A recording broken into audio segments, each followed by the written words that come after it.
사랑이 많으시고 은혜로우신 하나님 아버지, 오늘도 주의 전에 나와 이 하루의 시작을 기도하며 주님 바라보며 주님 말씀 앞에 온전히 우리 자신을 내어드리게 해주시니 감사합니다. 하나님, 오늘 우리의 삶 가운데서 일어나는 모든 일들이 하나님이 펼쳐주시는 은혜의 손길이요 하나님의 놀라운 섭리임을 기억하며 감사할 수 있는 하루가 될 수 있도록 주님 인도하여 주시옵소서.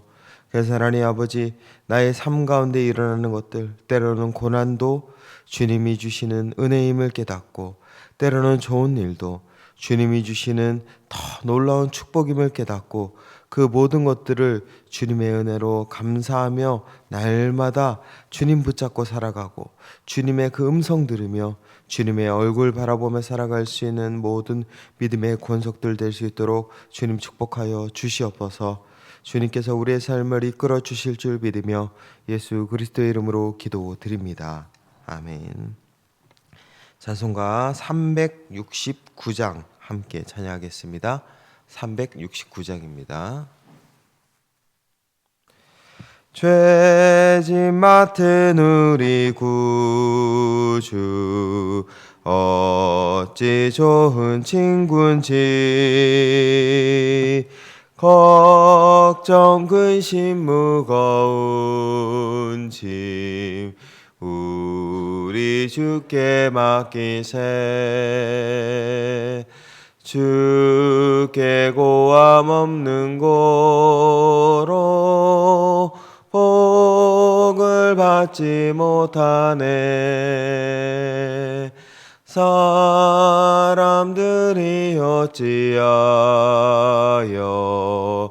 아랠 줄을 모를까. 시험 걱정 모든 괴로움 없는 사람 누군가. 부질없이 낙심 말고 기도드려 아뢰세. 이런 진실하신 친구 찾아볼 수 있을까. 우리 약함 아시오니 어찌 아니하랴까. 근심 걱정 무거운 짐 아니 진짜 누군가. 피난처는 우리 예수, 주께 기도드리세. 세상 친구 멸시하고 너를 조롱하여도 예수 품에 안기어서 참된 위로 받겠네. 아멘.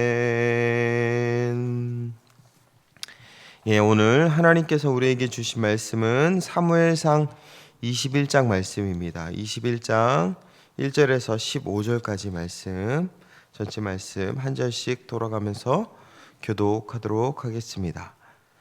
제가 먼저 말씀 봉독하겠습니다.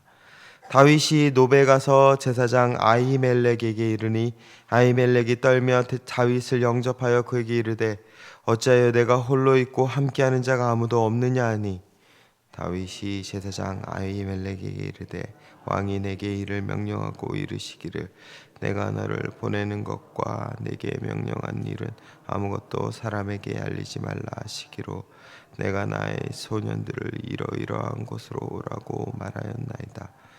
이제 당신의 수중에 무엇이 있나이까? 떡 5덩이나 무엇이나 있는 대로 내 손에 주소서 하니, 제사장이 다윗에게 대답하여 이르되 보통 떡은 내 수중에 없으나 거룩한 떡은 있나니 그 소년들이 여자를 가까이만 하지 아니하였으면 주리라 하는지라. 다윗이 제사장에게 대답하여 이르되 우리가 참으로 3일 동안이나 여자를 가까이 하지 아니하였나이다. 내가 떠난 길이 보통 여행이라도 소년들의 그릇이 성결하겠거늘 하물며 오늘 그들의 그릇이 성결하지 아니하겠나이까 하매 제사장이 그 거룩한 떡을 주었으니 거기는 진설병 곧 여호와 앞에서 물려낼 게 없었음이라. 이 떡은 더운 떡을 드린 날에 물려받은 것. 그날에 사울의 신하 한 사람이 여호와 앞에 머물러 있었는데 그는 도액이라 이름하는 에돔 사람이요 사울의 목자장이었더라. 다윗이 아히멜렉에게 이르되 여기 당신의 수중에 칼이 없나이까? 왕의 일이 급함으로 내가 내 칼과 무기를 가지지 못하였나이다 하더니 제사장이 이르되 내가 엘라 골짜기에서 죽인 블레셋 사람 골리앗의 칼이 보자기에 쌓여 에봇 뒤에 있으니 내가 그것을 가지려거든 가지라. 여기는 그것밖에 다른 것이 없느니라 하는지라. 다윗이 이르되 그 같은 것이 또 없나니 내게 주소서 하더라. 그날에 다윗이 사울을 두려워하여 일어나 도망하여 가드왕스에게로 가니 아기스의 신하들이 아기스에게 말하되 이는 그 땅의 왕 다윗이 아니니까 무리가 춤추며 이 사람의 일을 노래하며 이르되 사울이 죽인 자는 천천히요 다윗은 만만히로다 하지 아니하였나이까 한지라. 다윗이 이 말을 그의 마음에 두고 가드왕 아기스를 두려워하여 그들 앞에서 그의 행동을 변하여 미친 체하고 대문짝에 끄적거리며 침을 수염에 흘리매 다윗과 그의 신하에게 이르되 너희도 보거니와 이 사람이 미치광이로다. 어찌하여 그를 내게로 데려왔느냐. 함께 읽겠습니다.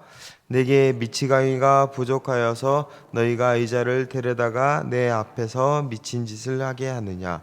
이 자가 어찌 내 집에 들어오겠느냐 하니라. 아멘. 예, 우리 성도 여러분들은 살면서 도망쳐 본 적이 있습니까? 저도 사실 어렸을 때 술래잡기 할 때 술래한테 안 잡히려고 도망친 적은 있어도 성인이 되어서 살기 위해서 사실 도망친 적은 거의 없습니다. 왜냐하면은 도망쳐서는 안 되죠. 성인이 돼서 어린이 돼서 놀이가 아닌 실질적으로 현실에서 도망치는 인생이 되었다는 것 자체가 사실 뭔가 굉장히 위험한 일을 하고 나서 도망치는 그런 모습이기 때문에 오늘날에도 도망자들 대부분 현상수배범이나 탈옥수들 이런 사람들이 도망자지 않습니까? 그렇기 때문에 우리가 도망쳐 본 적은 없는 것이 어떻게 본다라면 당연하고 그래야 되는 일입니다. 이처럼 사실 도망친다라는 것은 그렇게 좋은 의미는 아닙니다. 도망쳤다라는 것은 우리의 삶 가운데서 그 사람이 뭔가 심각한 죄를 저질러서 그 죄를 감추기 위해 그 죄를 책임지지 않기 위해 무책임하게 그렇게 도망하는 그런 모습으로 비춰질 때가 많기 때문에 그렇습니다.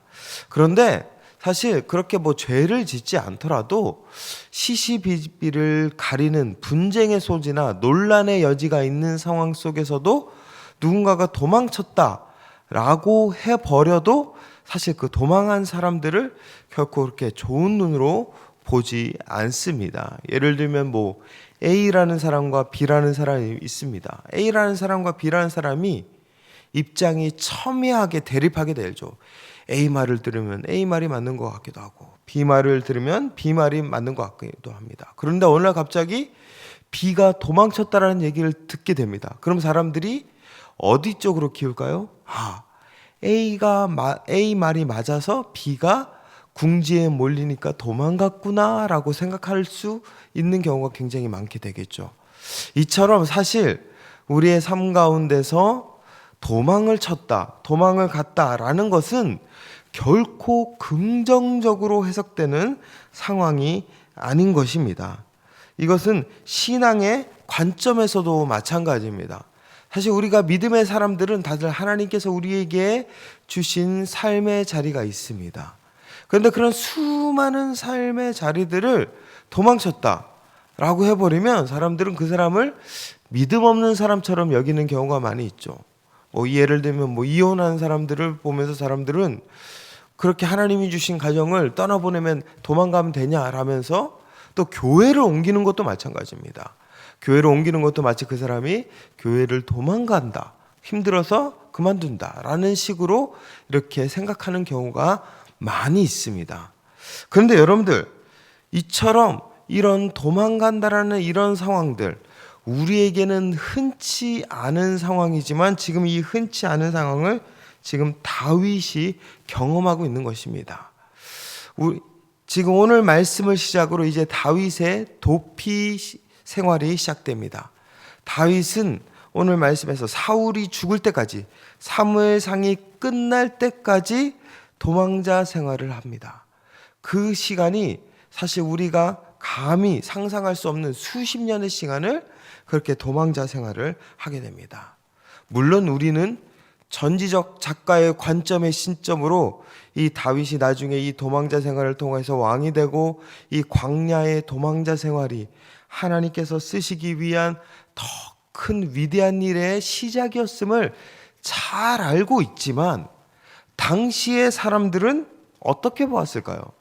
사실 당시에 이스라엘 사람들은 다윗이 도망갔다라는 이 사실을 보고 다윗을 결코 좋아하지 않았을 것입니다. 그래서 다윗이 첫 도피 경로로 어디를 택하냐면은 가드를 택합니다. 가드 왕 아기스에게로 가서 자신의 도피 생활의 첫 자리를 마련하게 되죠. 왜 가드에게로 갔을까요? 가드는 블레셋, 이방 땅입니다. 왜냐하면은 이스라엘 어디를 간다 할지라도 다윗은 자신의 자리를 유지할 수 있을 만한 자신이 없었기 때문에 그렇습니다. 어디를 간다 할지라도 거기에서 이스라엘 사람들이 사울에게 자신의 상황을, 처지를 고발할까 봐 두려웠고 그렇게 공포에 떨었다는 거죠. 그만큼 다윗이 도망갔다는 그 사실은 이스라엘 안에서 자신의 입장을 지지해 줄 만한 곳이 별로 없었다라는 것을 의미합니다. 이처럼 다윗은 모두의 비난을 감수하고 당시에 이스라엘에서 자신을 그렇게 지지해 줄 수 있는 사람이 거의 없다라는 상황을 알고 있음에도 불구하고 도망갔습니다. 왜 그러면 다윗은 도망갔을까요? 다윗이 도망간 이유는 단 한 가지입니다. 살기 위해서입니다. 다윗이 내가 하나님 앞에 왕으로 쓰임, 이렇게 기름 부음 받았고 왕의 첫 수업으로 내가 이제 광야로 나아가야겠다. 어떤 의지적인 도피 행각, 어떤 내가 하나님 앞에서 사울을 이기기 위해, 사울을 대적하기 위해, 나만의 힘을 기르기 위해서 어떤 반역 세력을 키우기 위해서 그렇게 도망간 것이 아닙니다.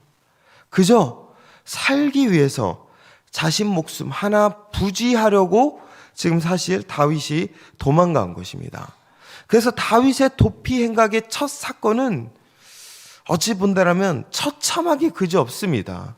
오늘 말씀 첫 번째 사건이 다윗이 노베에 가서 제사장 아히멜렉에게 무엇을 요청하죠? 3절에 이제 당신의 수중에 무엇이 있나이까? 떡 5덩이나 무엇이나 있는 대로 내게 주소서라고 말합니다. 다윗은 첫 도피 장소였던 노베에 가서 제사장 아히멜렉에게 뭔가 나를 위해서 기도해 주십시오. 내가 이제 하나님께서 나를 이렇게 정말 고난의 길로 이끕니다. 이 자를 위해서 하나님 당신이 나를 위해서 기도해 주셔야 합니다. 이런 어떤 기도 요청이 아니었습니다. 떡 달라는 것이죠. 왜 그랬을까요? 배고팠으니까요. 당장 떡을 먹지 않으면 굶어 죽을 만큼 힘들었기 때문에 그렇습니다.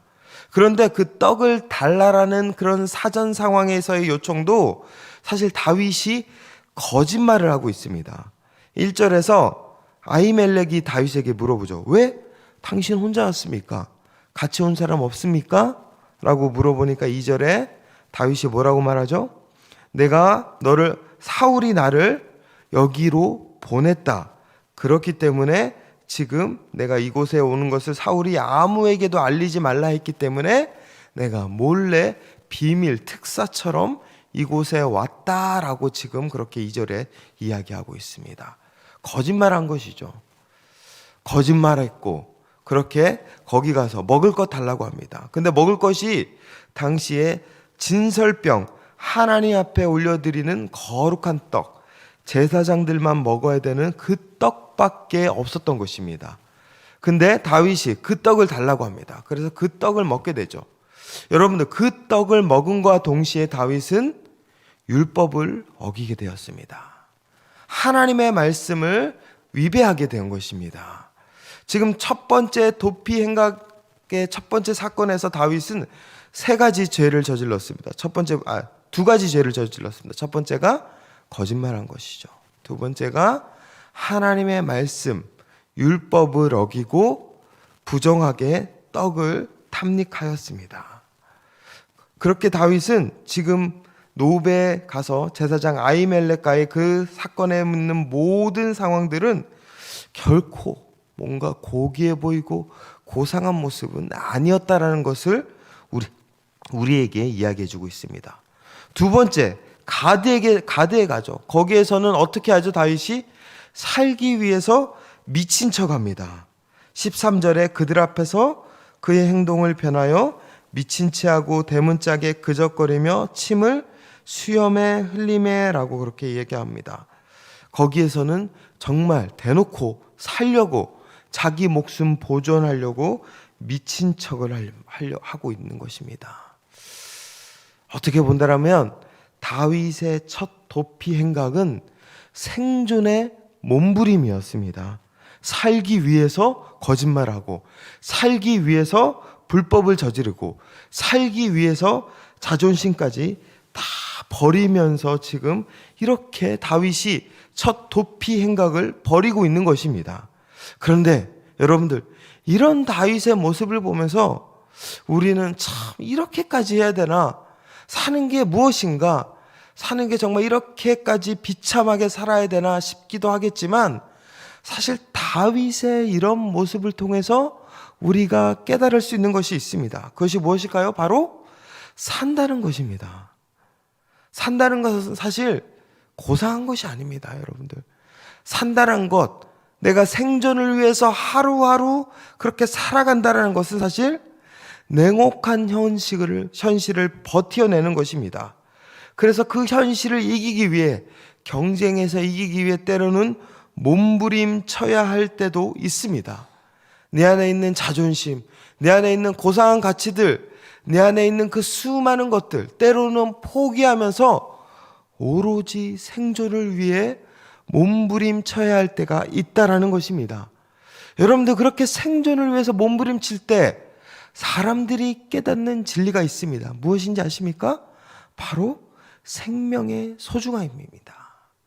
그렇게 생존을 위해서 몸부림치는 사람들은 내가 살아있다라는 그 사실만으로 감사할 수 있습니다. 지금 내가 이렇게 목숨 부지하고 있구나. 그래도 먹고 살고 있구나. 그것에 그저 감사하며 살아갈 수 있다라는 것이죠. 그리고 그 생명의 가치가 얼마나 고귀한 것인지를 알 수 있습니다. 여러분들, 처음 그 산모의 태중에 있던 아기가 세상에 나왔을 때 그 아기는 어떻게 반응하죠? 크게 우렁차게 울어댑니다. 그 엄마와 생명의 젖줄이었던 그 탯줄이 끊기게 되자 그 아기는 그 순간 우렁차게 응애 하면서 울게 되죠. 그런데 여러분들, 그 울음소리를 들으면서 사람들은 그 너무 시끄럽다. 왜 이렇게 아기가 천박하게 우냐? 고상하게 낳았으면 찬란한 세상이요, 하나님 나에게 이 세상에 이렇게 나오게 해주심에 감사합니다. 감사부터 먼저 해야지.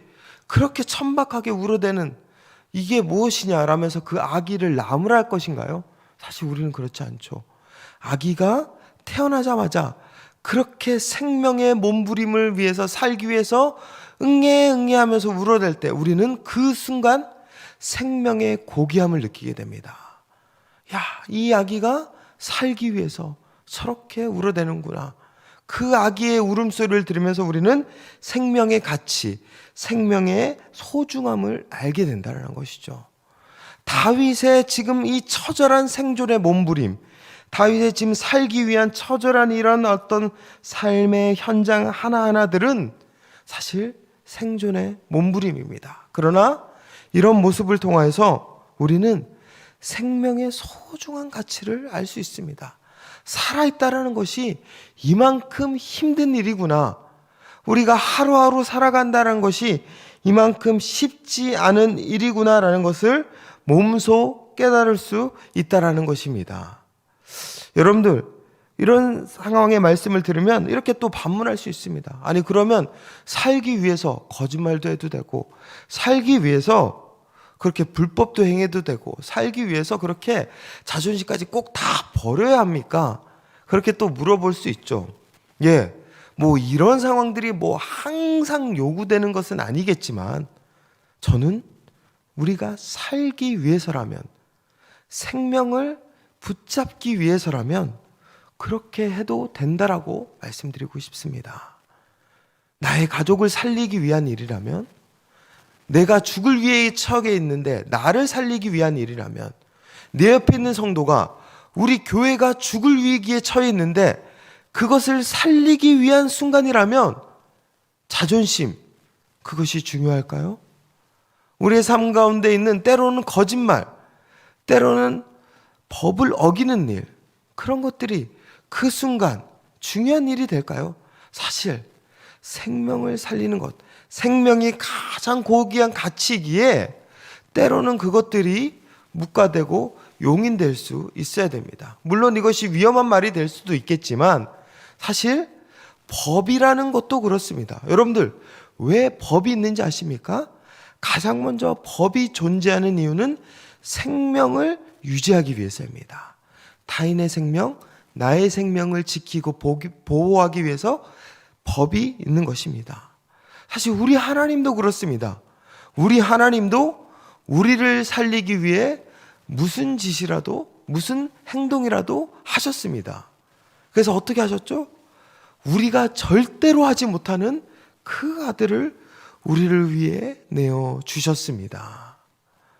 결국 이러한 말씀의 모든 상황들을 본다라면 다윗을 통하여서, 첫 도피 행강을 통해서 다윗은 하나님께서 주신 이 생명을 유지하는 일, 이것이 얼마나 어려운 일인지를 깨닫게 되고, 그리고 내가 지금 살아있다라는 것, 내가 지금 하루를 살고 있다라는 것이, 이것이 얼마나 놀라운 일인지를 다윗은 깨닫게 되었다라는 것입니다. 오늘 말씀을 통해서 우리도 이 진리를 깨닫고 나아가시기를 축원드리겠습니다. 사실 우리의 삶 가운데서 우리가 하루하루 살아가고 있다라는 그 사실 자체만으로 참 놀라운 일입니다. 그 사실 자체만으로도 우리는 감격할 수 있어야 합니다. 우리의 삶 가운데서 생명이 우리 안에 붙어 있다는 것은 하나님이 우리에게 허락하여 주셨기 때문입니다. 하나님이 우리의 삶 가운데서 그 모든 삶의 자리를 감당하도록 허락하셨기 때문에 우리는 오늘 하루하루를 감당하며 살아갈 수 있습니다. 제가 태국에 다녀왔을 때 태국 안에 있는 그 산족 출신들의 아이들이 안타까운 현실들의 그런 삶을 살아가고 있는 것을 보게 됩니다. 부모들은 마약에 중독되어서 그렇게 집에서 거의 정상적인 부모 역할, 아니 온전한 사람의 역할을 하지 못한 채 그렇게 하루하루 고통 속에 살아가고 있고, 그리고 자녀들, 아이들은 아이들이 10살이 되었음에도 불구하고 전혀 10살이 될 때까지 부모의 가정의 돌봄을 받지 못하고 그렇게 방치된 채 살아가고 있는 그런 아이들이 너무나도 많이 있다는 것을 그때 많이 보게 되었습니다. 의료적인 혜택이나 어떤 그런 교육적인 혜택이나 이런 것들도 받지 못하고 그저 그렇게 살다가 14살, 15살 사춘기가 오면 그저 결혼하게 되고, 그래서 아이도 5명, 6명 낳아서 진짜 우리나라 6.25 때, 조선시대 때의 그런 모습으로 살아가고 있는 그 아이들을 보게 됩니다. 그런 아이들을 보면서 참 이 아이들 안타깝다 싶은데, 그런데 참 이 아이들이 더 놀라운 것은 그 안에서 살기 위해서 3살, 4살, 5살 상관없이 살기 위해서 몸부림치는 그 모습을 제가 보고 왔습니다. 그것을 보면서 참 하나님이 주신 생명이 이처럼 위대한 것이구나. 이 생명을 유지하고 이 생명을 지키는 것이 이처럼 큰일이구나라는 것을 제가 깨닫게 되었습니다. 사실 오늘 다윗도 그것을 깨달았습니다. 다윗도 첫 도피 행각 가운데서 이처럼 자신의 자존심, 모든 것들이 다 지금 찢겨나간 상황 속에서 다윗이 하나님 앞에 한 고백이 있습니다. 바로 시편 34편 고백이죠. 시편 34편 1절 2절 말씀을 제가 고백하겠습니다. 내가 여호와를 항상 송축하며 내 입술로 항상 주를 찬양하리이다. 내 영혼이 여호와를 자랑하리니 곤고한 자들이 이를 듣고 기뻐하리로다. 나와 함께 여호와를 광대하시다 하며 함께 그의 이름을 높이세. 다윗은 자신이 이렇게 무기력하고 아무것도 할 수 없는 이 처참한 현장에서 그렇게 자기 자신을 비하하거나 그렇게 자기 자신을 그렇게 내려놓았을 수도 있었겠지만, 그러나 그 처참한 생존의 현장에서 그럼에도 살아있다라는 그 사실 하나만으로 감사하고 나를 살려주신 하나님 앞에 감사하며 가드왕 아기스에게 미친 척하는 그 상황을 기억하며 하나님 앞에 찬양하며 영광 올려드렸습니다. 여러분들, 신앙이 무엇일까요? 신앙의 첫 번째, 우리가 믿음의 사람으로 살기 위한 첫 번째는 우리의 삶 가운데 살아있다라는 그 사실만으로 감사할 수 있는 믿음의 자격 조건, 믿음에 감당할 수 있는 그런 온전한 것들이 우리 안에 있어야 된다는 것입니다. 그렇기 때문에 여러분들, 오늘 하루 우리가 가장 먼저 살아있다는 것에, 살고 있음에, 우리의 삶 가운데 생명이 여전히 있음에 감사할 수 있는 하루가 되시기를 축원드리겠습니다. 하나님이 우리에게 주신 이 생명 붙잡고, 또한 내가 살아있는 것에 감사하듯이 내 옆에 누군가가 살아있다는 것에 감사할 수 있는 하루가 되시길 바랍니다. 그리고 우리의 삶 가운데 가장 첫 번째가 살리는 일입니다. 생명을 서로 지켜주는 일입니다. 누군가가 죽어가고 있다라면, 누군가가 신음하고 있다라면 그 사람들을 위해서 기도하며 나아가는 일, 그것이 가장 먼저 우리가 해야 할 일입니다. 그래서 우리의 삶 가운데 가장 먼저 최우선 가치는 생명입니다. 생명을 가장 우선순위의 가치에 두는 자, 그들을 통하여서 하나님은 하나님의 일, 하나님의 은혜를 베풀어 주실 것입니다. 그렇게 오늘 하루 우리의 생명이 우리 안에 있음을 감사하고, 또한 우리도 다른 이들의 생명을 살리는 일, 나의 생명을 살리는 일에 최우선을 들어 서로 살리며 함께 살아나며 교회를 살리며 이웃을 살리며 나아가는 우리 모든 복된 성도 되시길 주님의 이름으로 축원드리겠습니다. 이 시간 함께 기도하며 나가겠습니다. 먼저 우리가 함께 기도할 때 내가 오늘 하루 살아갈 수 있음에 감사하며 그렇게 하나님 앞에 나가시길 바랍니다.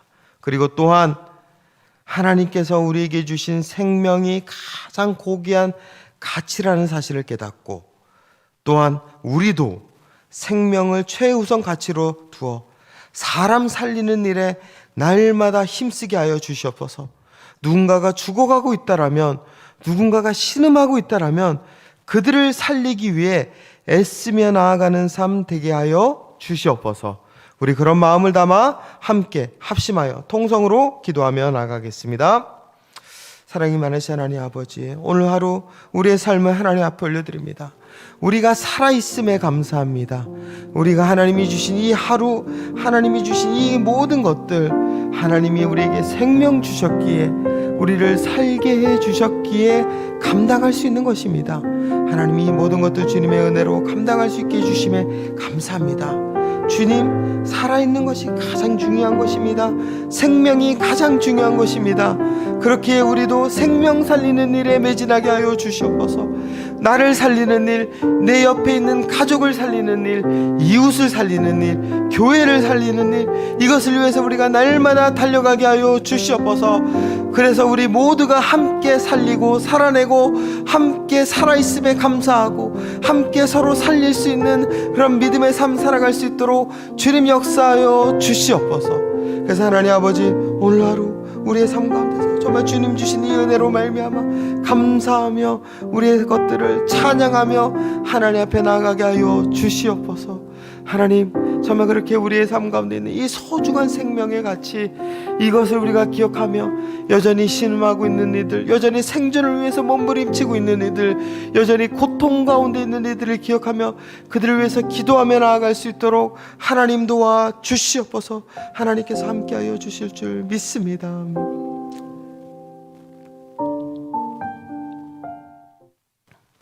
하나님, 다윗은 살기 위해 몸부림쳤습니다. 그러면서 생명의 가치를 깨닫게 되었습니다. 하나님, 오늘 말씀을 통해 우리 모든 믿음의 권속들도 살아있음에 이 소중한 가치가 얼마나 큰지를 깨닫는 시간 되게 하여 주시옵소서. 또 하나님 아버지, 나의 이 생명의 가치를 내가 알았듯이 내 옆에 나의 가족, 나의 이웃, 나의 교회, 이 나라에 있는 모든 것들이 살아있다는 것이 얼마나 감사한 것이고 그것이 얼마나 소중한 것인지를 알게 하여 주시옵소서. 그래서 우리가 서로를 살리는 삶 살아가길 원합니다. 고통당하고 있는 자, 신음하고 있는 자, 여전히 아픔당하고 있는 자들, 그들을 살리기 위해서 우리의 시간과 우리의 물질과 우리의 땀방울들을 사용하고 수고하며 애쓰며 나아갈 수 있도록 주님 도와 주시옵소서.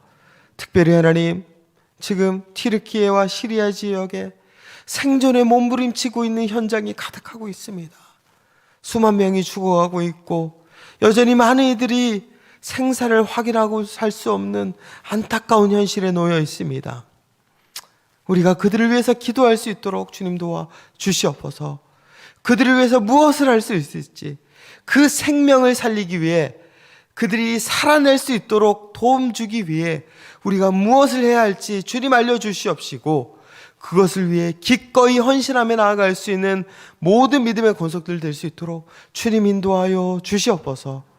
하나님, 그래서 이 세상이 하나님이 주신 생명으로 말미암아 날마다 살아있음에 모두가 감사하며 주님 앞에 나아가 찬양 영광 올려드릴 수 있는, 다윗이 비록 미친 채 했지만 그 미친 채 하는 자기 자신을 보며 비하하는 것이 아니라 오히려 하나님을 찬양하고 하나님께 나아갔듯이 우리도 우리가 살아있음에 생명 주신 하나님께 감사하며 찬양 올려드릴 수 있는 삶 될 수 있도록 우리를 축복하여 주시옵소서. 오늘 하루 그렇게 주님의 은혜로 살아갈 수 있도록 온전히 우리와 함께하여 주시옵소서. 감사드리며 예수 그리스도의 이름으로 기도드립니다. 아멘.